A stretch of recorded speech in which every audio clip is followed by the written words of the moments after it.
নমস্কার বন্ধুরা, আমি তনুশ্রী। আমার চ্যানেলে আপনাদেরকে স্বাগত।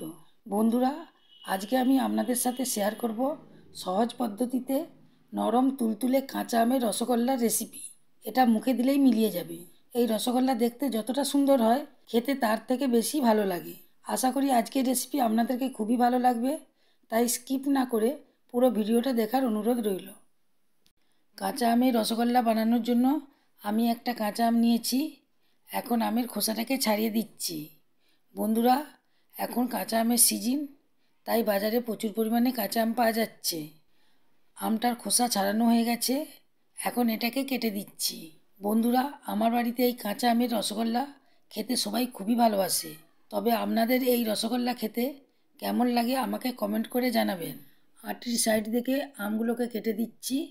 শুধু আমি আটিটাকে রেখে দিয়েছি, এই আটিটা ফেলে দেব। এবার একটা মিক্সিং জারের মধ্যে আমগুলি দিয়ে দিয়েছি, আর একটা ছোটো বাটি করে এক বাটি জল দিয়ে দিয়েছি। এবার এটাকে আমি পেস্ট করে নিচ্ছি। পেস্ট করা হয়ে গেছে। এবার আমি ছাঁকনির সাহায্যে এটাকে ছেঁকে নিচ্ছি। এইভাবে ঘুরিয়ে ঘুরিয়ে ছেঁকে নিচ্ছি। দেখুন, ছাঁকা হয়ে গেছে। এটাকে আমি ফেলে দেব।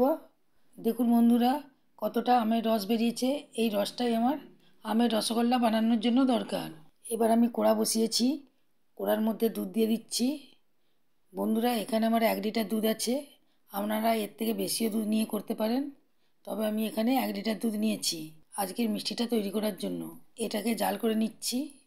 এটাকে কিছুক্ষণ জাল করে একটু দুধটাকে মেরে নিতে হবে, তারপর এটাকে ছানা কাটাবো।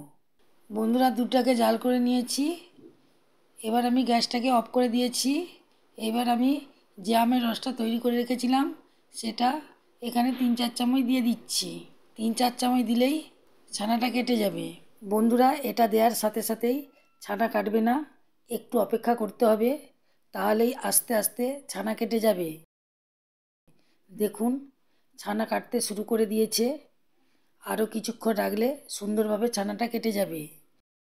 বন্ধুরা, আপনারা দেখতেই পাচ্ছেন ছানাটা পুরোপুরি কেটে গেছে। দেখুন কতটা ছানা বেরিয়েছে। এবার ছানাটাকে ছেঁকে নেওয়ার জন্য একটা জায়গার মধ্যে সুতির কাপড় দিয়ে দিয়েছি, আর তার মধ্যে আমি ছানাটাকে ঢেলে দিচ্ছি। বন্ধুরা, এটাকে আমি জল দিয়ে ধোবো না, যেহেতু আমি আমের পাল দিয়ে ছানাটা কাটিয়েছি, এর ফলে আমের গন্ধটা ছানার মধ্যে রয়ে যাবে। এখন আমি কাপড়টাকে জোরে করে জলটা বের করে দিচ্ছি। বন্ধুরা, হাত দিয়ে ছানাটাকে চেপা যাবে না, নইলে মিষ্টিটা শক্ত হয়ে যাবে। এই রকম অবস্থাতেই আমি এটাকে ঝুলিয়ে রেখে দেব আধ ঘন্টার জন্য। আধ ঘন্টা পর ফিরে এসেছি। আপনাদের হাতে সময় থাকলে 1 ঘন্টাও রেখে দিতে পারেন। দেখুন বন্ধুরা, ছানা থেকে জলটা একদম বেরিয়ে গেছে। হাত দিয়ে এটাকে ভেঙে দিচ্ছি। এবার দিয়ে দিচ্ছি 2 চামচ ময়দা। ময়দা দিলে মিষ্টিটা ভেঙে যায় না, সুন্দর থাকে। এবার এটাকে ভালোভাবে মিশিয়ে নিচ্ছি। ময়দা আর ছানাটাকে সুন্দরভাবে মিশিয়ে নিচ্ছি। এটা মেশানো হয়ে গেছে। বন্ধুরা, মেশানোর পর ছানার দানাগুলিকে এইভাবে ভেঙে দিতে হবে হাতে করে ঘষে ঘষে। এর জায়গাটা ছোট হয়ে গেছে, তাই ঠিকমতো ঘষা যাচ্ছে না, তাই জন্য আমি এখানে একটা বড় জায়গা নিচ্ছি। এই বড় জায়গায় আমি ভালো করে ঘষে নেব। দেখুন বন্ধুরা, হাতের তালুতে করে এইভাবে ঘষে নিচ্ছি। ঠিক যেইভাবে আমি ঘষছি আপনারা ঠিক সেইভাবেই ঘষবেন। এইভাবে ঘষতে ঘষতে একসময় মসৃণ হয়ে যাবে। মসৃণ হয়ে গেলে মিষ্টিটা খেতে খুব সুন্দর হবে। বন্ধুরা, এটাকে আমি সুন্দরভাবে মসৃণ করে নিয়েছি। এইবারে এটাকে একটু লম্বা করে নিচ্ছি, নিয়ে এখান থেকে লেচি কেটে নিচ্ছি। আমি এই রকম লেচি কাটছি। আপনাদের যদি মনে হয় একটু বড় মিষ্টি বানাবেন, তাহলে একটু বড় করে লেচি কেটে নেবেন। লেচিগুলো কাটা হয়ে গেছে। এবার এখান থেকে নিয়ে একটা আমি গোল করে দিচ্ছি। এটাকে রেখে দিচ্ছি, আপনাদেরকে আরেকটা করে দেখাচ্ছি। দেখুন, এটাও কত সুন্দর গোল হয়ে গেল। এইভাবে আমি সবগুলোকে গোল করে নেব। সবগুলি গোল করা হয়ে গেছে। বন্ধুরা, এবার আমি শিরাটা তৈরি করে নেব। তার জন্য এখানে আমি 1 বাটি চিনি দিয়ে দিয়েছি। দিয়ে দিচ্ছি 2 বাটি জল। 1 বাটি চিনির মধ্যে 2 বাটি জল দিতে হবে, কারণ এখানে একটি পাতলা শিরা তৈরি করতে হবে। মুখ ফাটিয়ে 3টে এলাচ দিয়ে দিয়েছি। এলাচ দিলে খুব সুন্দর একটা টেস্ট হয়। চিনিটা গলা পর্যন্ত অপেক্ষা করব।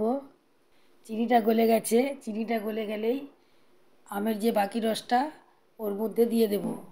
বন্ধুরা, আমের রসটা এখানে দিয়ে দিয়েছি, আপনাদেরকে দেখানো হয়নি। আমের রসটা দিলে মিষ্টির মধ্যে আমের ফ্লেভারটা পাওয়া যায়। এবার দিয়ে দিচ্ছি কয়েক ফোঁটা সবুজ ফুড কালার। যেহেতু কাঁচা আম সবুজ, তাই কাঁচা আমের রসগোল্লা বানানোর জন্য সবুজ ফুড কালার দিতে হবে। দোকানেও কাঁচা আমের রসগোল্লা বানানোর জন্য সবুজ ফুড কালার ব্যবহার করা হয়। এটা 1 মিনিট ফুটে গেলেই এর মধ্যে রসগোল্লাগুলি ছেড়ে দিতে হবে। আমি একটা একটা করে রসগোল্লা ছেড়ে দিচ্ছি। সবগুলি ছেড়ে দিয়েছি। এখন এটাকে ঢাকা দিয়ে দিচ্ছি 4 থেকে 5 মিনিটের জন্য। 5 মিনিট পর ঢাকাটা খুলে দিচ্ছি। দেখুন বন্ধুরা, রসগোল্লাগুলি কতটা বড় হয়ে গেছে, একদম ডবল হয়ে গেছে। কালারটা হালকা চেঞ্জ হয়ে গেছে। এবার একটা হাতা নিয়েছি, এই হাতায় করে এগুলিকে হালকা হাতে নাড়তে হবে, তাহলে রসগোল্লাগুলি উল্টে যাবে। আবার এটাকে 5 মিনিটের জন্য ঢাকা দিচ্ছি। দেখুন বন্ধুরা, রসগোল্লাগুলি আরও বড় হয়ে গেছে, একটা সুন্দর কালার চলে এসেছে। গ্যাসটাকে বন্ধ করে দিয়েছি। রসগোল্লাগুলি ঠান্ডা হওয়ার পর আপনাদেরকে দেখাবো।